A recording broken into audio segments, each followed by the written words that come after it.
Hey YouTube, it's EvanMagician34, and I've got a variant of frogs that I call Junk Frogs. The reason will be pretty clear if you haven't already guessed it when we go through the deck. It's basically Frog Monarchs, pretty traditional build. This is going to go for the new format, of course, the March 1st, 2011 format. Go ahead and jump into it. 3 copies of Treeborn Frog. Kind of a given. Yes, you can only bring one back at a time, but you want to get him back into the grave really quickly. And in case he gets DD crowed or something like that, it's nice to have extras. And part of the reason he's so awesome is because of Fishborg Blaster. Yes, you're going to run 3. You can bring more than one back onto the field, but more importantly, you bring this guy back, sync him with Treeborn Frog, and make Formula Synchron, draw a card, and of course you can use it to sync or tribute or whatever, because none of that really uses your normal summon. So this guy's amazing. He's a good pitch to swap frog. He can be 1-for-1. Lots of good things you can do with him. And once again, in case he gets crowed, you definitely want 3. But you'd want 3 anyway, because there are lots of things we can use this little water monsters for. 3 copies of Swap Frog. Basically, him getting Treeborn Frog is the main reason he exists in this deck, and a lot of others. But he's also a 2-star little water monster, and that has some other applications in this deck. We're running 1 copy of Tube Frog. He's a good first turn set. You can also send him to the grave with Swap Frog. He just fits the bill, and it's nice that you can search with him under certain circumstances. His ability does have some limitations because of timing, but it's still a good card to have. Another 2-star frog. We run Ronin Toadine. He can't be used for Synchro summoning, but he's still a good way to feed your Monarchs, so we're going to run just the 1 copy of him. And if he ends up getting crowed or removed some other way, then feel glad that they didn't crow something more important like Fishborg or Treeborn. We run 3 copies of Kai's the Shadow Monarch, because basically, pound for pound, he's probably the best Monarch. Just sack your Treeborn, basically, and remove one of your opponent's cards, and sometimes even deal 1,000 for it. Plus, he swings over for 24. A lot of times, this guy is half your opponent's life points, basically, in 1 turn. Well, nearly half, 3,400. Next up, 2 copies of Rise of the Storm Monarch. He's another good Monarch because he doesn't destroy anything, but he still point removes things. He gets rid of Synchros permanently because he spins them back to the extra deck. He's good for spinning potential Dandelions and opposing Treeborn Frogs and stuff like that if you get the opportunity. So just another good Monarch. We're also running 2 copies of Mobius the Frost Monarch. He can be pitched to Swap Frog. You can sync with Fishborg with him. And you can even feed him to Moray of Greed, which we do run. So, plus, I mean, people are running a lot of back rows right now, because Storm has been gone now for 2 formats, and Cold Wave just got banned, so this guy's quite good, because you are lacking in spell and trap destruction. And yeah, he'll probably suck up a lot of bottomless trap holes and solemn warnings, but still, better him than someone else. We're also running 1 copy of Dark Dust Spirit. Just one of. He's not that crucial to the deck, but he's still a very good 1 tribute, blows all the other face-ups. And of course, you can also set him and have them attack into him and cause it to happen too, or just flip summon him on your turn. Very good, solid pick. Now, what makes this Junk Frogs is the fact that we're running 2 copies of Junk Synchron. Now, it's easy to balk at this guy, but he actually allows you to do a lot of cool things.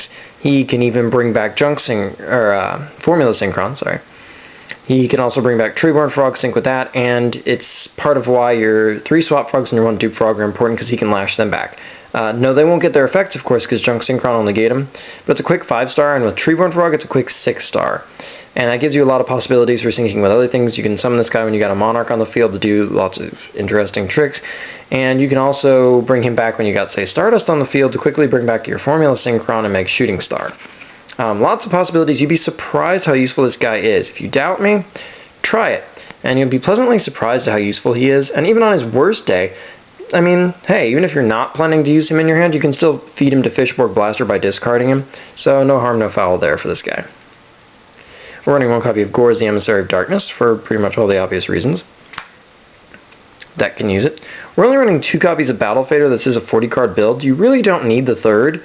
If you want to, you can just make this a 41-card deck and run the 3rd Battle Fader, but really, more often than not, you find that you don't need it. You can get your Monarchs out just fine with how easy it is to get Treeborn Frog into the grave. But it's nice for when your opponent occasionally breaks through the line. So you're glad you have them when you have them. We run Monster Reborn. Feeds lots of things, makes syncing easy, a million reasons to run it. We're also running Dark Hole, also pretty self-explanatory. Giant Tornado, because it's pretty much the best spell trap removal left in the game. Kind of sad, but true. We're running 2 copies of Mystical Space Typhoon. There are a number of cards like Royal Oppression and Skill Drain even that you don't like to see permanent on the field, but it's another good way to just pop back rows and get rid of them, and Spell Trap Destruction is fairly crucial to, well, every deck. We run 1 for 1. This is your primary way to search Fishborg Blaster, other than just drawing one, since you do run 3.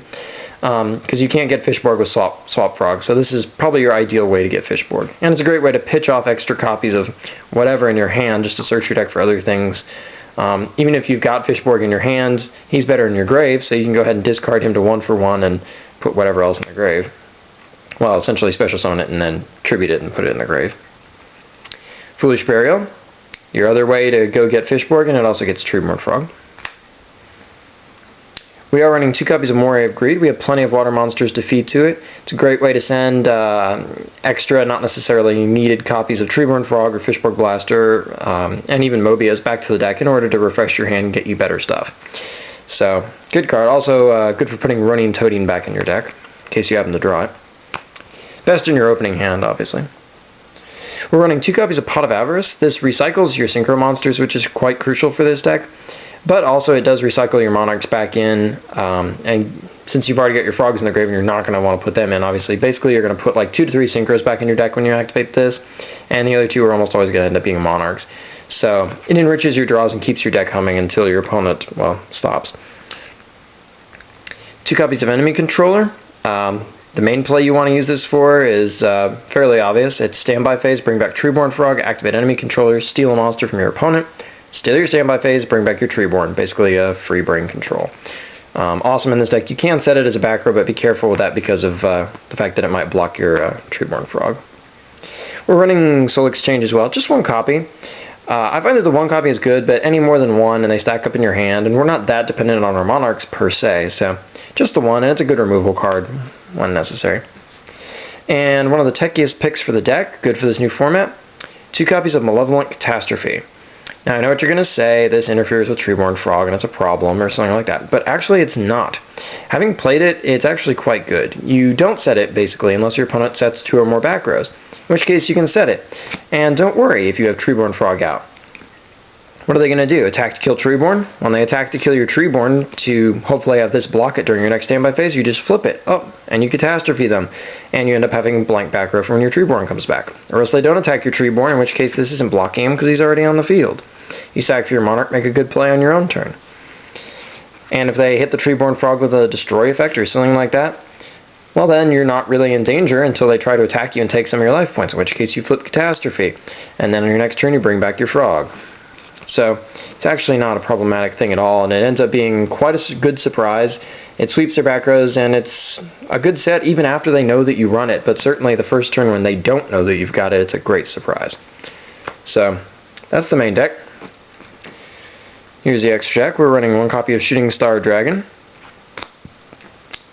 2 copies of Stardust Dragon to make sure that we can hit it, Scrap Dragon, and Colossal Fighter. Those are our big 8-star targets. And yes, we do have Colossal Fighter and Armory Arm in this deck, so you can theoretically pull off the Fish TK kill, where you summon Colossal Fighter and Armory Arm, you give the Armory Arm to your opponent's monster, and ram it with Colossal Fighter until Armory Arm's effect damage kills them. You can do that. It's not your target play, but it's an option. 1 copy of Black Rose Dragon. You can sync for 7, but it's not likely in this deck. That's basically Fishborg plus Mobius. So you only run the 1 7-star target. We are running 1 copy of Bryanek, Dragon of the Ice Barrier. Sucks to lose Goyo for this format, but that's just the way it goes. So Bryanek's still an excellent target. And we are running Junk Guard now. This guy came from the movie pack. He's pretty much the only reason to buy the movie pack, in my opinion. He's an amazingly good card, once per turn, but during each player's turn, as a spell speed 2, he can just change somebody's battle position. Your opponent, that is. And if he's sent from the field to the grave by anything, he can once again change somebody's position. He's amazing. Yeah, the 1400 attack is kind of lackluster, but the 2600 defense makes up for it. He's a very impressive card, and that's basically Junk Synchron plus 1 of your 2-star frogs plus the Treeborn that you brought back. 6 stars, Junk Synchron. Ally of Justice Catastor, 5 stars is a common target for you, and you can just use Junk to sync right up into this guy. We also run Junk Warrior. He's probably the biggest, nastiest 5-star you're going to have. He's bigger than Allojustice Catastor, so he's good for hitting things like Armed Wing. Blackwing Armed Wing, that is. And we do have Armory Arm. You sync for him more than you might think.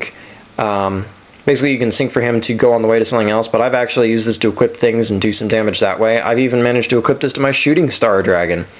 So there's all kinds of cool stuff you can do with this. We're also running 3 copies of Formula Synchron, and yes, you do need all 3. You'd be surprised how often you can just sync, draw a card, sync, draw a card, sync, draw a card. And I've sunk for this thing 5 times in a match before, or within a game actually, because I sunk 3 times, Pot of Avarice, put 2 of them back, and kept doing it to draw cards in the cycle, and it's part of what makes Frogs so good. Okay, now if you've been counting carefully, that's only 14 cards for our extra deck. The last slot, when I was playtesting, I used Junk Destroyer. But honestly, he's pretty difficult to sync for, and an unrealistic choice. You can run him. I found actually 10 really justifiable candidates for the last slot. And so I'm going to let you pick for whatever you think is going to fit your area. Junk Destroyer. If you want another 7-star target, Black Rose is one of the best. The capacity to blow the field is always alluring. There's also this guy. He's a 7-star beatstick if you want to go with that. Remember, Junk Synchron's your way to get into this. And yes, when you're syncing for 7 in this deck, Ancient Sacred Wyvern is a possibility. Here's the reason. When you sync for 7, it's basically going to be your Treeborn comes back, you bring back your Fishborg. Then you use Junk Synchron. He brings back something like Dupe Frog. You sync your 2 frogs to make Formula Synchron. Then you sync Junk Warrior with whatever he brought back, like your Dupe Frog, make a 5-star, like Junk Warrior. And your tuner is going to be Formula Synchron, which is light. So this guy's great when your life points are higher, not so great when not. He can be a great finish, a good surprise card. Your life points are higher than your opponent's about 50% of the time, on average, so it's a tough call. And while we're at it, you can also bring out this guy. This guy is Karakuri Shogun Model 00 Bure. He's just a tuner plus 1 or more non-tuner machines. Allojustice Catastor is a machine. You can sync for this guy. And the Karakuri special summoning is not important, but once per turn he can change somebody's position, but he's 2600 attack. So, I mean, he's definitely a realistic possibility, and he's a good beatstick with a cool effect. So he's also a viable alternative. And speaking of things we could also potentially sync for, we've got Gungnir. This is Mobius plus Fishborg Blaster.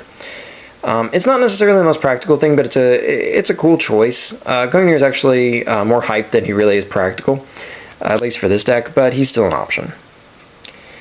And because Junk plus a 2-star plus your Treeborn Frog that comes back makes 6 stars, arguably the best 6-star beatstick in the game right now is Gaia Knight, the Force of Earth, sadly, at least in this deck.